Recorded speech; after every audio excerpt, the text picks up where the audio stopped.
Hi everyone, this is Jessica Pettitt with Good Enough Now. I am super excited to introduce you to my new book, Ding! Good Enough Now, How Doing the Best You Can with What You Have is Better Than Doing Nothing.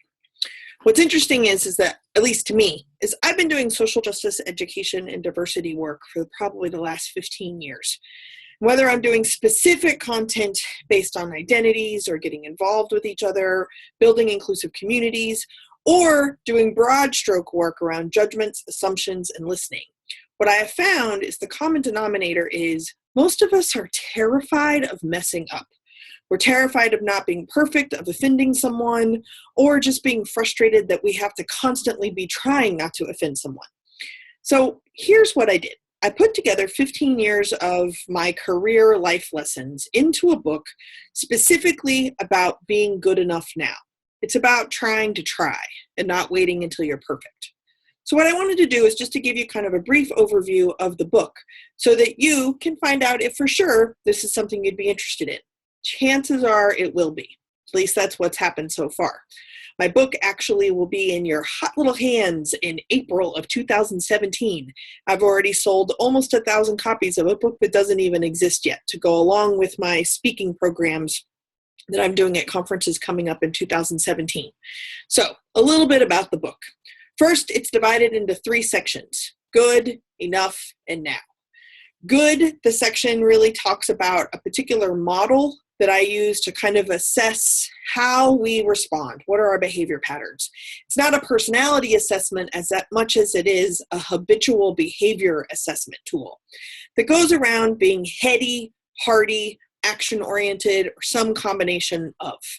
What I think is particularly interesting there, as James Baldwin says, is that if I love you, I have to tell you or make you aware of the things about yourself you don't even see. And that's really what we do here. So it's a little bit of self-awareness work. You can do it in groups. It's very interactive and there's lots of handouts and activities, but it's to help you do what I call party of one work, self-reflection work, and how to deal with them. We all have a them, and how grammar works is you're them, you could be a them to somebody else. So how to deal with the people that scare you or frustrate you the most, possibly also being self-reflective enough to realize you might be frustrating or scary to someone else. We also take Tony Alessandra's The Platinum Rule, and I pull it together with difficult conversations. There's some really amazing stuff in here about how we communicate with each other across difference as well as across difficult topics. So I take that information together. There's handouts, there's interactive activities, etc. That makes out the good section. Then we get to the second section of the book, which is enough. And this really gets to how we got to being the way we are. It's not that we're terrible, it's that we often don't even know how we ended up the way we did. And then when we're communicating with someone else, we don't leave space for them.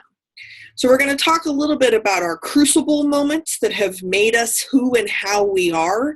We often react, or lack of reaction comes from kind of a survival mechanism that have come from different pieces of our life. We're also going to talk about a concept of differently right. This is not getting into moral relativism as much as it is being able to hold a conversation with someone else for 30 seconds that maybe, just maybe, they have something to offer, and how to expect that from them as well. Then we get to leaving room for edits, the idea that we write stories about everyone to feel safe and prepared, but can we write those stories triple-spaced with extra wide margins and then genuinely, curiously seek additional information? That additional information will make our stories more accurate. It doesn't necessarily mean, of course, we're wrong. We can just become righter. And then what key lessons have we learned from these kind of edits or these crucible moments in our life so that we can be better? In this particular section, I lean pretty heavily on the lessons I learned from crucial conversations as well as fierce conversations. This really gets to kind of the difficulty of why it's so challenging to talk about difficult topics or with frustrating people, but what part of that is us? What part of that is just our excuses? What part of that are our behaviors? And then once we understand, we can keep the good stuff, notice the stuff that's inconsistent, and then pick a list that we actually do want to change. So that's section 2, enough. And then lastly, section 3 is kind of now what? So we're going to talk about our gas pedal and how that can power us through obstacles, but it also can slow us down and hinder us with excuses.